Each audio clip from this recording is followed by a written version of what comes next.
보흐밀 흐라발 소설집 다이아몬드 눈 송순섭 김경옥 옮김. 한 여행객이 객차의 승강 발판에 한쪽 발을 올려놓는데 누군가 그의 어깨를 잡았다. 여행객이 몸을 돌리자 중년 남자 하나가 플랫폼에 서 있었다. 실례지만 프라하까지 가세요? 중년 남자가 물었다. 그런데요? 여행객이 대답했다. 그럼 여기 제 딸 벤둘카를 데려가 주세요. 프라하 역에서 영무원이 기다리고 있을 겁니다. 그 딸의 아버지는 여행객의 손에 16살 정도 되어 보이는 처녀의 손을 쥐어 주었다. 철도 배차원이 호루라기를 불자 여승무원은 처녀가 객차 안으로 올라가도록 부축하더니 출발 준비가 되었다는 수신호를 보냈다. 배차원은 신호기를 들어 올렸다. 딸의 아버지는 출발하는 기차를 따라 뛰면서 딸에게 말했다. 벤둘카, 조심히 가거라. 도착하면 바로 전보를 치렴. 내 말 들리냐? 아빠, 들려요. 곧 전보 보낼게요. 기차가 통과 신호기를 지나자 여행객은 외풍을 등지고 객차 문을 열어 처녀를 통로로 이끌었다. 여행객은 여전히 처녀의 손을 잡고 있었고 당황스러워했다. 객실에서 사람들 떠드는 소리가 들렸다. 정말입니다. 아직 결혼하기 전인 그녀가 내게 셔츠를 사주려고 했어요. 하지만 내 목에 치수를 몰라서 살 수가 없었죠. 그녀는 상점을 지나가다가 갑자기 기억이 떠올라 온 상점이 울릴 정도로 외쳤어요. 그의 목을 조르면 내 손 크기가 늘 이 정도예요. 점원이 줄자를 가져와 양손에 둘레를 재며 말했죠. 40호. 그 셔츠는 보시다시피 맞춤복처럼 꼭 맞더라고요. 객실 문이 옆으로 열리는데 머리가 벗어진 승객 하나가 웃으면서 뛰어나오며 소리를 질렀다. 때려 죽여도 시원치 않을 놈. 승객은 주먹으로 기차의 나무 벽을 쳤다. 그 승객이 흥분을 가라앉히고 객실로 돌아오자 이전의 목소리가 계속 떠들었다. 그녀가 성 니콜라우스 축일에 셔츠로 내게 기쁨을 선사했으니 나는 크리스마스에 모자로 그녀를 놀라게 해줘야겠다고 생각했지요. 나는 모드로브, 당시 체코 여성용품점의 일반적 명칭에 갔어요. 저기 창가에 있는 멋진 모자를 사려고 합니다. 상점 점원이 묻더군요. 실례지만 치수가 얼마지요? 나는 그걸 몰랐는데 그러다 기억난 게 있어서 말했죠. 우리가 한번 다툰 적이 있었는데 내 약혼녀를 이렇게 한 방 내리친 적이 있어요. 그래서 지금도 그녀의 머리를 기억하고 있어요. 점원은 아주 한참 동안 이 모자 저 모자를 가져와 내 손바닥 아래에 댔어요. 마침내 내가 소리쳤지요. 바로 이거야. 나는 모자를 성탄절 트리 아래에 놔두었는데 모자가 요강 위에 궁둥이처럼 약혼녀에게 딱 들어맞더라고요. 그러자 그 대머리 승객이 또다시 객실에서 나오면서 손수건을 입에 대고 캑캑거리며 처녀를 밀치고는 큐바에 걸쳐진 침수건처럼 한동안 창 밖으로 머리를 내밀고 있더니 다시 창틀 옆 벽을 주먹으로 두드렸다.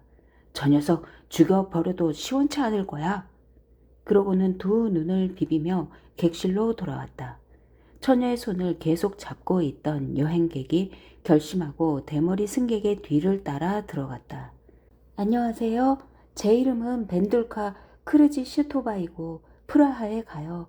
처녀가 들어가면서 손을 뻗쳐 앞을 더듬다가 익살꾼의 고수 머리를 만지자 남자는 자신을 소개했다. 내 이름은 크라사 에미리오.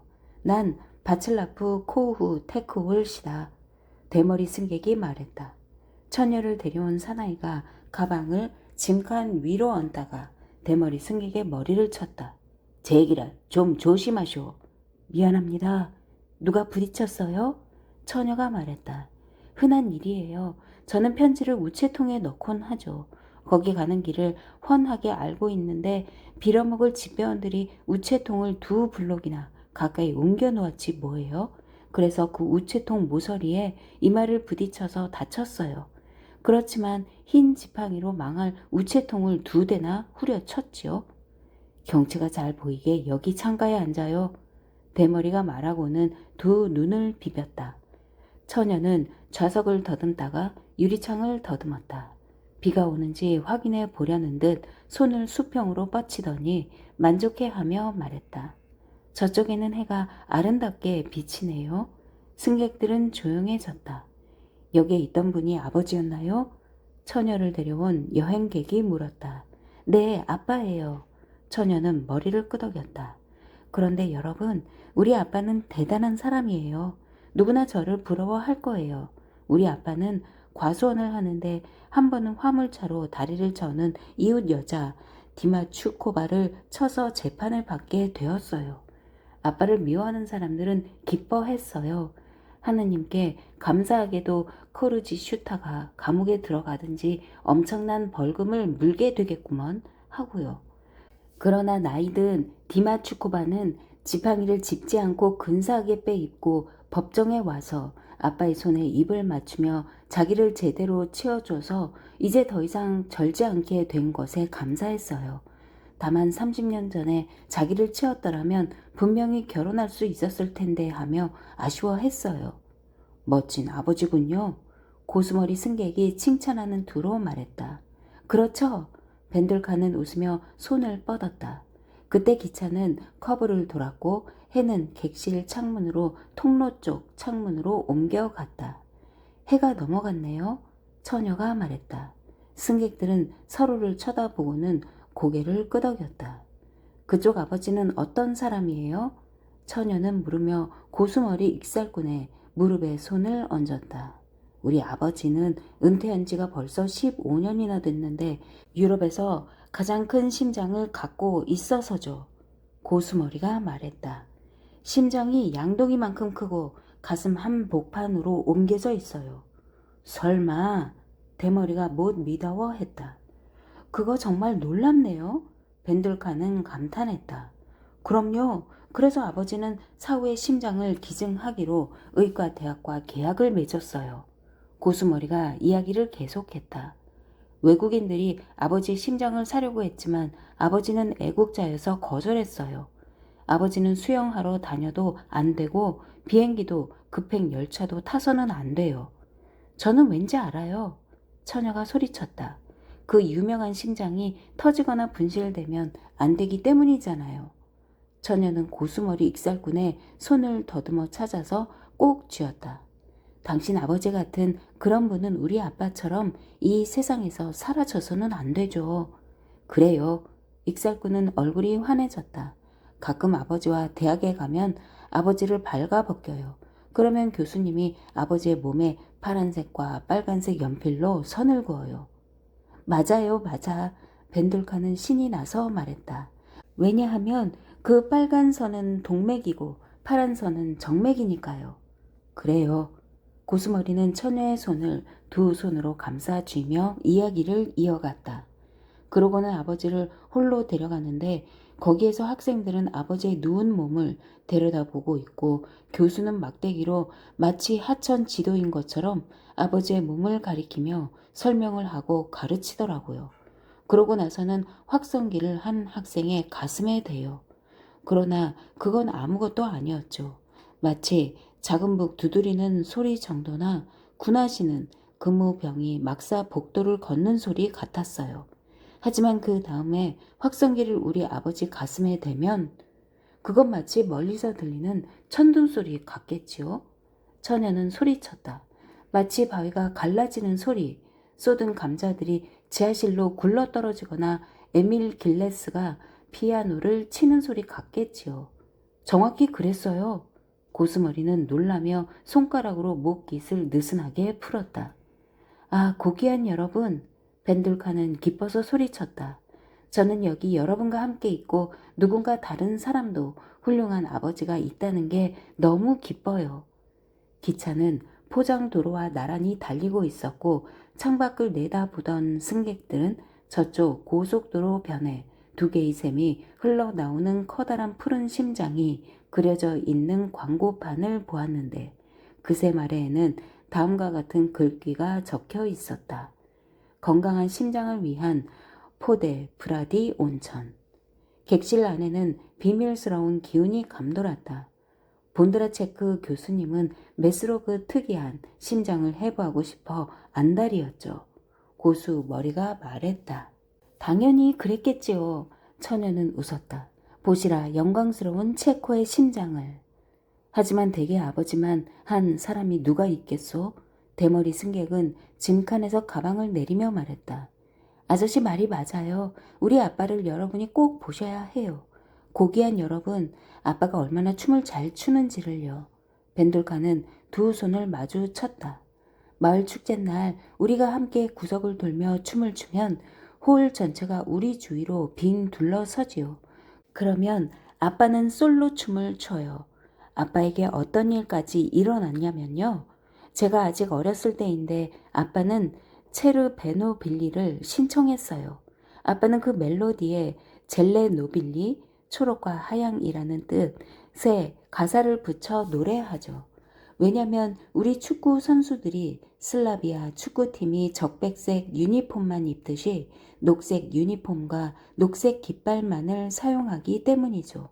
그러자 경찰관이 와서 체르 베노빌리는 연주금지라는 거예요. 아빠는 100 코로나 지폐를 꺼내 악단장에게 주면서 체르 베노빌리를 연주해 라고 했어요. 경찰관은 또다시 체르 베노빌리는 연주금지 라고 했어요.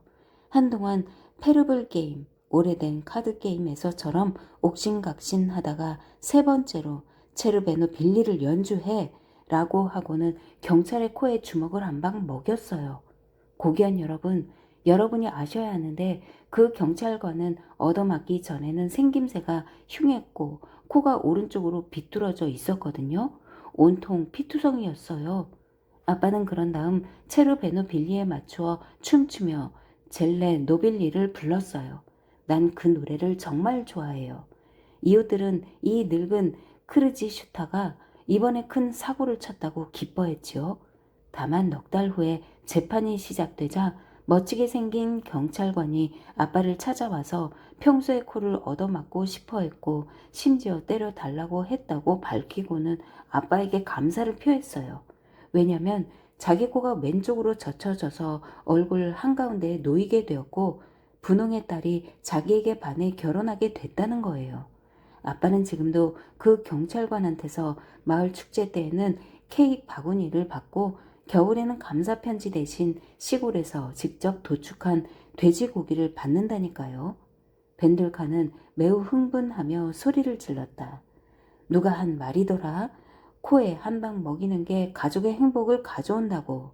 대머리 승객이 골똘히 생각하며 코트를 입었다. 아저씨 아버지는 어떤 분이에요? 벤들카가 물었다. 아가씨, 벌써 이 세상 사람이 아니오. 대머리가 말했다. 정말 대단한 아버지였지. 얼마나 대단했었는지 이제야 이 세상에 안 계시니까 알겠소. 아버지는 줄곧 야간 작업을 했어요. 아침에 대문이 삐걱 열리면 어머니는 더운 물을 대야에 붓지요. 아버지는 그날 일당을 마당에다 내려놓고는 그날 일당이란 게 뭐예요? 처녀가 물었다. 탄광에서 집으로 가져오는 무거운 석탄 덩어리요. 광부들은 외투 안에 아주 큰 주머니를 달고 다녀요. 그 다음에 아버지가 안으로 들어와서 옷을 벗으면 어머니는 탁자에 커피 주전자를 올려놓지요. 아버지는 손을 씻고 앉아서 빵 한 조각과 커피를 들면서 멋진 구두로 갈아 신고 옷을 입었소. 언제나 그렇게 커피를 다 마시고 모자를 쓰고는 모드라 흐베즈다 푸른 별이라는 뜻의 선술집으로 친구들과 카드 놀이를 하러 갔어요. 정오에 내가 점심 식사를 가져가면 아버지는 그걸 들고 계속 카드 놀이를 했어요. 오후 4시에 집으로 돌아와서는 아버지 말 맞다나 뼈대를 펴기 위해 방바닥에 누워요.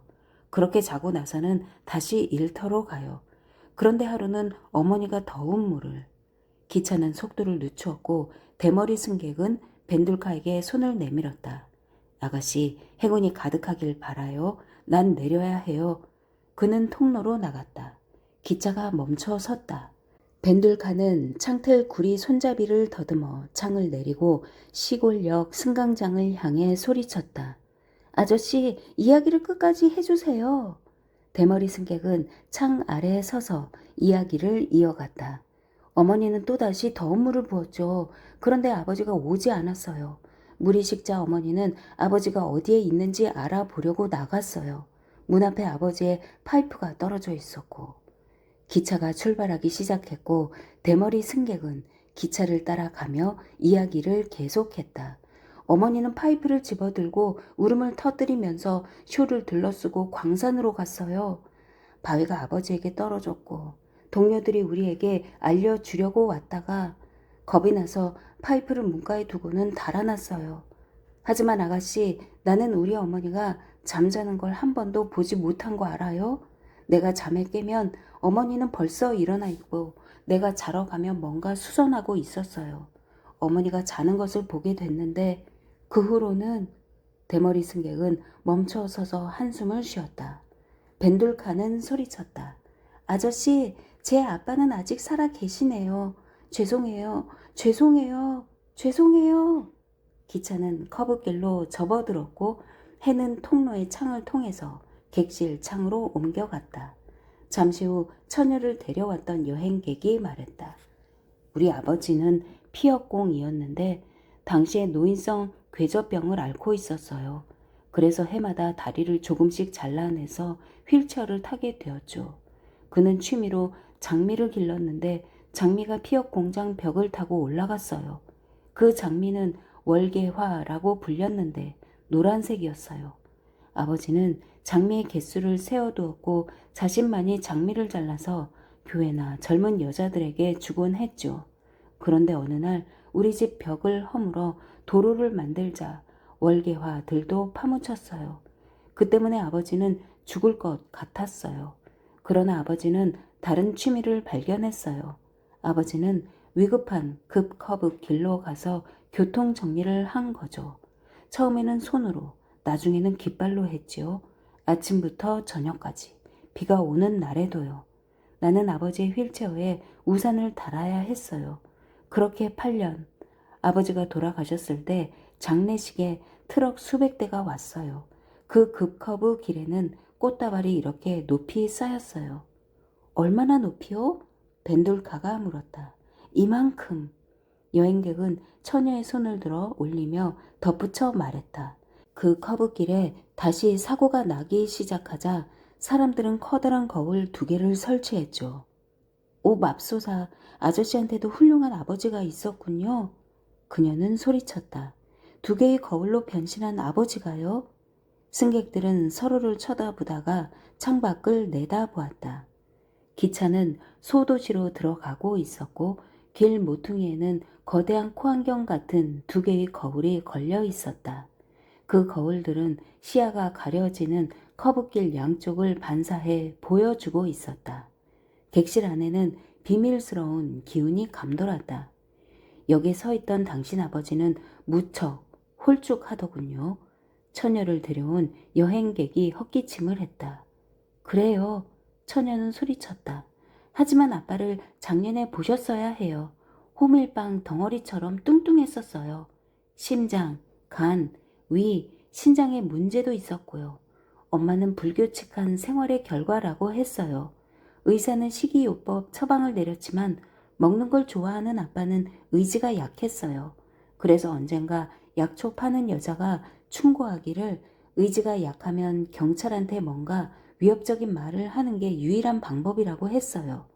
정말 운이 좋았어요. 아빠는 경찰에게 붙잡혀 위협적인 진술을 하고 서명했어요. 아빠는 6개월 형을 선고받았고 아빠를 싫어하던 사람들은 하느님께 감사하게도 다혈질 크르지 슈타가 더 이상 자기들을 성가시게 하지 않을 거라고 기뻐했죠. 아빠는 6개월이 지나서 대학생처럼 날씬해져서 돌아왔고 곧바로 기자회견을 요청해 우벤체 주점으로 모두를 불러 모았어요. 여러분, 제대로 된 교도소가 세상 그 어떤 요양원보다 낫소. 게다가 2000 코로나도 모았고 물고기처럼 건강도 되찾았다고요. 그러고는 아빠는 외투의 단추를 잡아서 앞으로 당기며 외투가 얼마나 헐렁해졌는지 보여주었어요. 뚱뚱한 이웃 사람들은 나이든 크르지 슈타를 능가할 사람이 없다는 걸 인정할 수밖에 없었어요. 소중한 여러분, 여러분을 초대하는 것이 신뢰가 되지 않는다면 흐라드차니, 체코, 올로모우츠 주의 한 지명에 있는 우리 집에 오세요. 매주 목요일 우리 집에서 댄스 파티를 열어요. 오셔서 저와 함께 멋진 춤을 춰요. 하지만 오늘로부터 2달 후에요. 춤을 추자고요? 고수머리가 의아스러운 표정을 짓고 물었다. 춤을 춰야죠. 저는 이미 성숙한걸요. 의사 선생님이 제가 16살이 되면 수술을 해 주신다고 했어요. 수술 날짜가 바로 이번 주로 정해졌어요. 그럼 저도 이 아름다운 세상을 보게 되겠지요. 사람들과 사물들과 경치와 제 일을 보게 될 거예요. 제가 만드는 이 바구니들이 얼마나 아름다울까요? 소중한 여러분, 이 세상은 틀림없이 아름다울 거예요. 그렇게 생각해요? 처녀를 데려온 남자가 씩 웃음을 지었다. 그럼요, 분명 아름다울 거예요. 벤들카는 소리쳤다.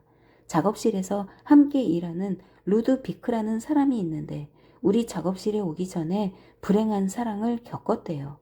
그 사람은 눈가를 색연필로 너무 오랫동안 긁어대서 의사가 그에게 한 번만 더 그러면 이 아름다운 세상을 영원히 못 보게 될 거라고 했어요. 루드비크는 이 아름다운 세상에 더 이상 아무런 관심이 없다고 했어요. 그러고는 또다시 연필로 눈가를 긁어댔어요. 이제 그 사람은 저와 함께 바구니를 만들고 있어요. 그런데 이 세상이 너무 그리워 개처럼 울부짖곤 해요. 오, 그러니까 이 세상은 아름다울 수밖에 없어요. 이 세상은 아저씨 아버지의 양동이처럼 큰 심장처럼 아름다울 거예요. 위험한 급커브 길에서 2개의 동그란 거울로 변신한 아저씨 아버지처럼 세상은 그렇게 아름다울 게 틀림없어요.